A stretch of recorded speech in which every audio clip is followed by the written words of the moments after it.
दिल्ली सरकार का हमारा एक थिंक टैंक है जिसका नाम है डायलॉग एंड डेवलपमेंट कमीशन। ये एक नया प्रयोग हमने अपनी सरकार में किया था। अक्सर सरकार चलाते टाइम हम लोग देखते हैं जितने भी ऑफिसर्स होते हैं, जितने भी मंत्री होते हैं, वो रोज़मर्रा की ज़िंदगी में, रोज़मर्रा के कामों में इतने ज़्यादा मशगूल होते हैं कि अगर कोई नई योजना लेके आनी हो तो उसके बारे में उस पर पूरी रिसर्च करके, लोगों से बात करके, एक्सपर्ट से बात करके उस योजना को डिज़ाइन करने का अक्सर किसी के पास टाइम नहीं होता। इसी वजह से अधकच्ची योजनाएं बनाई जाती हैं सरकारों में, अधकच्ची योजनाएं लागू करते हैं और फिर वो योजनाएं फेल हो जाती हैं। उस कमी को पूरा करने के लिए हमने ये एक्सपेरिमेंट शुरू किया था। आज से 7 साल पहले DDC dialogue and development commission का गठन किया गया, जिसका काम केवल और केवल ये था कि अगर सरकार में हमें कोई नई चीज़ करनी है, नई योजना लेके आनी है, नया प्रोजेक्ट लेके आना है, उस पे सारा सोचने का काम, उसको डिज़ाइन करने का काम, उस पे सलाह करने का काम डीडीसी करेगा।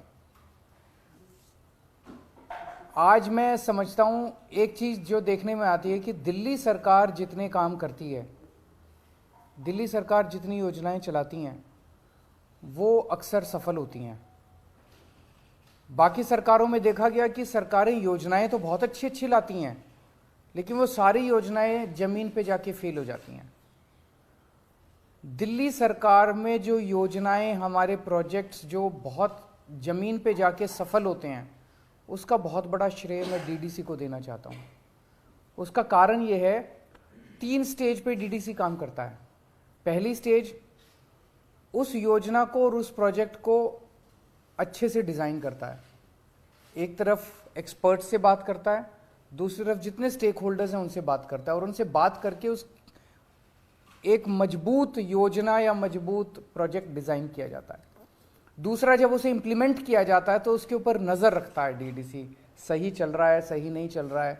अक्सर सरकारों के पास टाइम नहीं होता, लागू कर दिया, डीएम को बोल दिया, डीसी को बोल, चल रहा है, उस पर सुपरविजन का टाइम नहीं होता, वो डीडीसी करता है।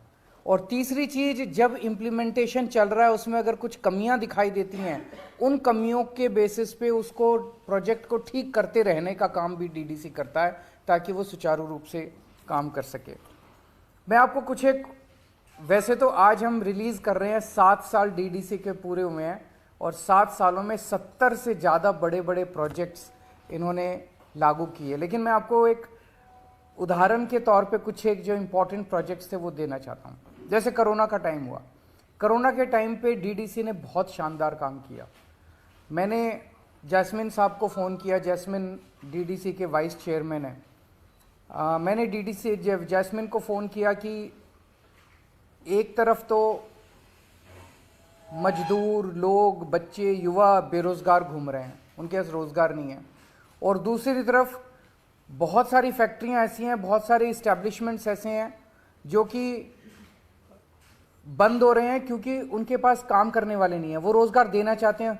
तो इन दोनों की मैच मेकिंग कैसे की जाए, इस पे डीडीसी ने काम करके एक शानदार रोज़गार पोर्टल का तैयार किया और उस रोज़गार पोर्टल के ज़रिए 10 लाख से भी ज़्यादा, बहुत से भी कहीं ज़्यादा नौकरियां तैयार हुई। खूब सारे युवाओं को नौकरियां मिली और नौकरी देने वाले और नौकरी लेने वाले, इनका संगम जो है डीडीसी ने कराया। इसके बाद हमने कोरोना के टाइम में एक स्कीम निकाली थी कि कोरोना के टाइम पे लोगों की रोज़गार ख़त्म हो गए थे, घर में खाने को नहीं था, पैसे नहीं थे। सो हम ये चाहते थे कि कोई भी भूख से नहीं मरना चाहिए। तो एक तरफ वो लोग थे जिनको राशन मिल रहा था राशन की दुकानों पे, एक तरफ वो लोग थे जिनके पास राशन कार्ड नहीं था लेकिन गरीब थे, उन तक राशन पहुंचाने के लिए फ्री राशन देने की हमने योजना बनाई। अब इसमें बहुत चैलेंजेस थे। अगर हम कह देते भाई कोई भी जाके फ्री राशन ले लो, तो वहाँ तो भीड़ मच जाती, वहाँ पे तो मारकाट मच जाती, एक एक आदमी 10-10 बार भी ले सकता था। इन चीज़ों को टैकल करने के लिए ई कूपन का सिस्टम इजाद किया गया, जो पूरा डीडीसी ने बनाया और उसको मॉनिटर किया। कोरोना के वक्त में हमने देखा कैट्स की एम्बुलेंस जो थी, एक एक एम्बुलेंस 55 मिनट का उनका आप अगर फ़ोन करो तो कम से कम 55 मिनट लगते थे उसको पहुंचने में।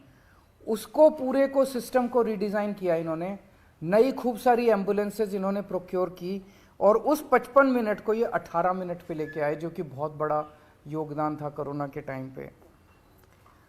आप लोग जानते हो door step delivery of services हमारा फ्लैगशिप प्रोग्राम है, जिसमें आप 1076 पे फ़ोन कीजिए, आपके घर आके काम करके जाती है सरकार।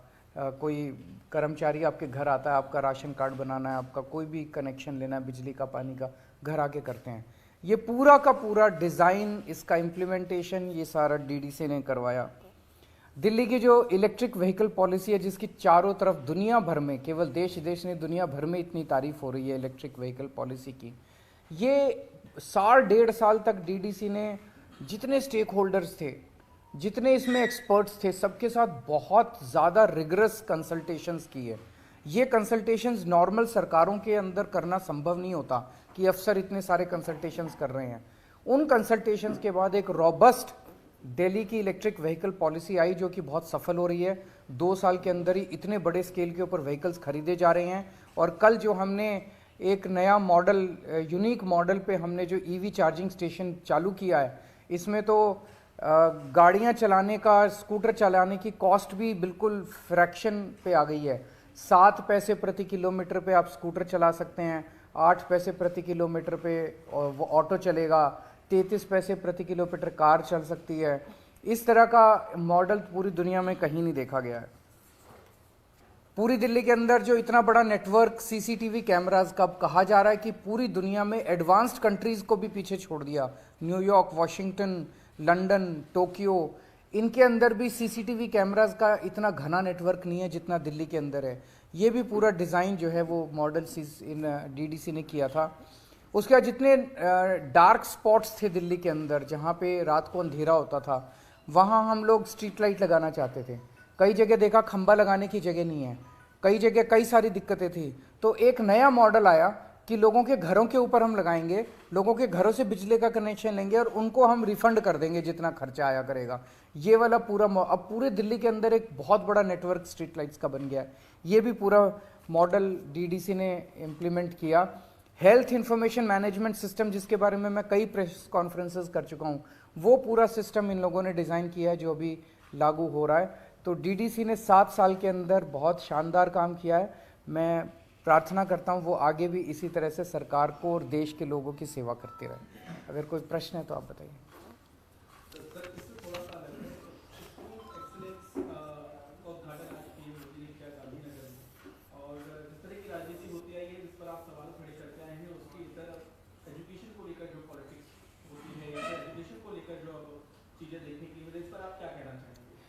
आज मैंने देखा प्रधानमंत्री जी एक स्कूल में गए, वो एक बच्चे के साथ क्लासरूम में बैठे, उन्होंने अपने भाषण में भी शिक्षा के ऊपर और सरकारी स्कूलों की दशा के ऊपर काफ़ी कुछ बोला।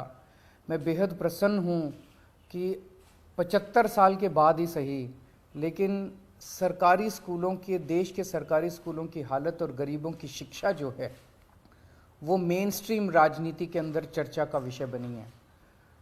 मैं आम आदमी पार्टी की ये सबसे बड़ी अभी तक की उपलब्धि मानता हूँ कि आम आदमी पार्टी ने सारी पार्टियों को, सारे नेताओं को शिक्षा और स्कूल के ऊपर बात करने के लिए मजबूर किया है।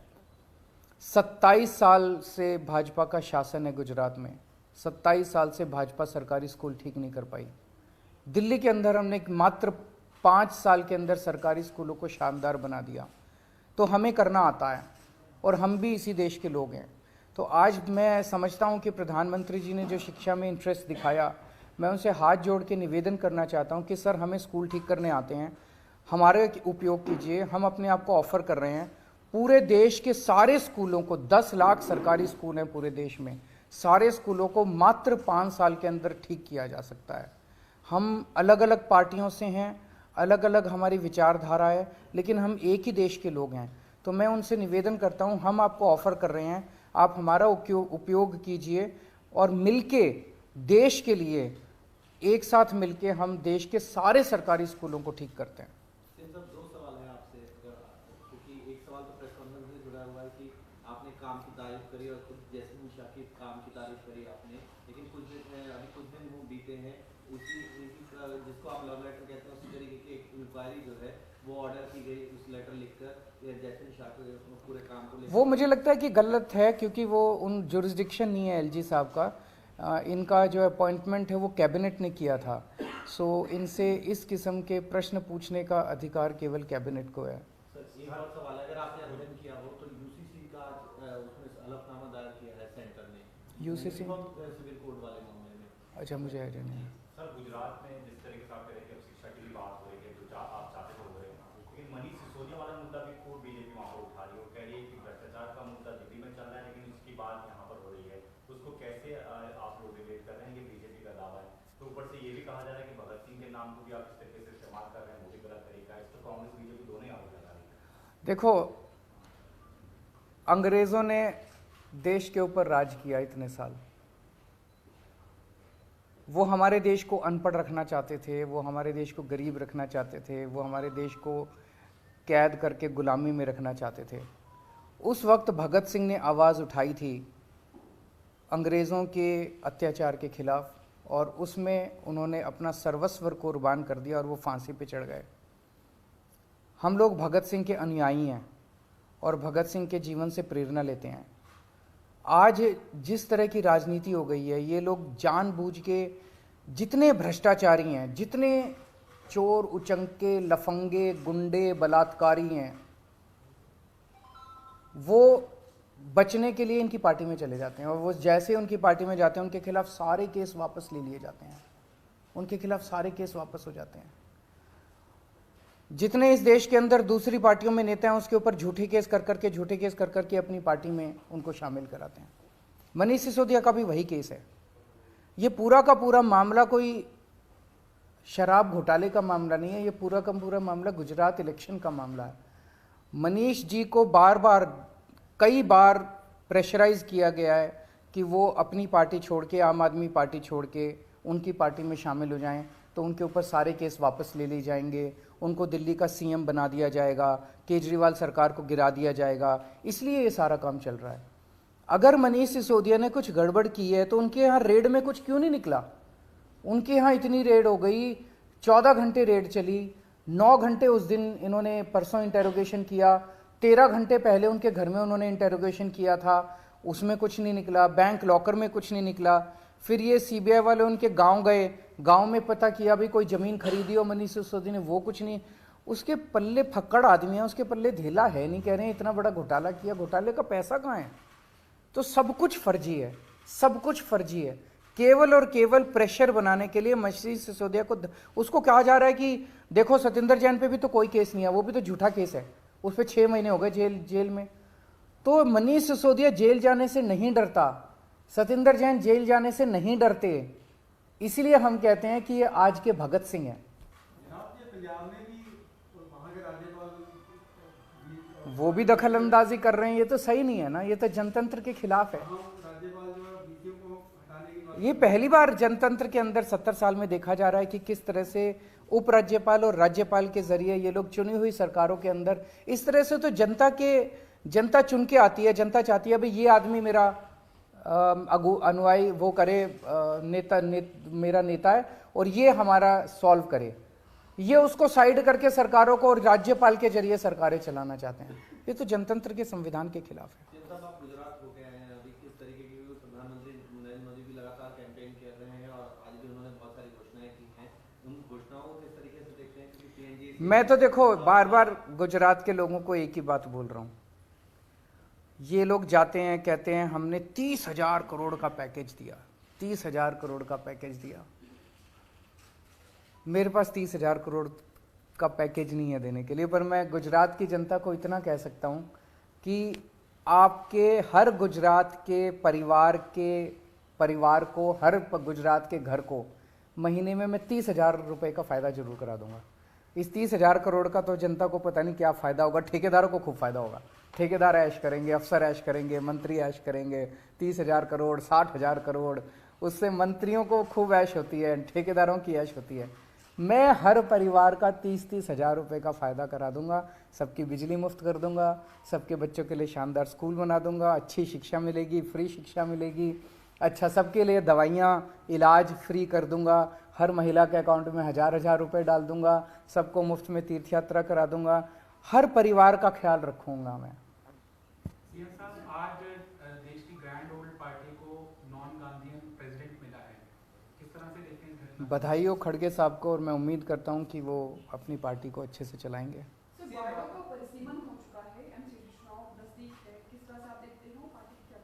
आम आदमी पार्टी जीतेगी, भारी बहुमत से जीतेगी।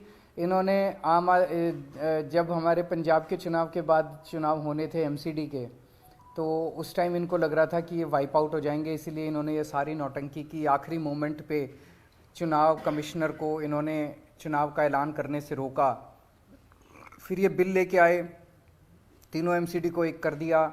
अब ये वार्ड परिसीमन जो किया है ये भी बिल्कुल गड़बड़ किया है। बता रहे हैं कि एक वार्ड में 90,000 लोग, एक वार्ड में 30,000 लोग, और पहले जहां बराबर बराबर भी थे वो भी जो मर्जी कर लेंगे, जो मर्जी कर लें। ऊपर वाला देख रहा है, इनके पाप का घड़ा भर चुका है, और जब ऊपर वाला अपनी झाड़ू चलाता है तो सारे, मैं कहता हूँ ना, ये कंस की औलाद है, ये सारे के सारे वाइप आउट हो जाएंगे। जो मर्जी कर लेंगे वाइप आउट होंगे, जनता आम आदमी पार्टी का साथ देगी। हैं? राजकुमार आनंद जी को नया मंत्री मैंने चिट्ठी भेज दी एलजी साहब को उस बारे में। Thank you.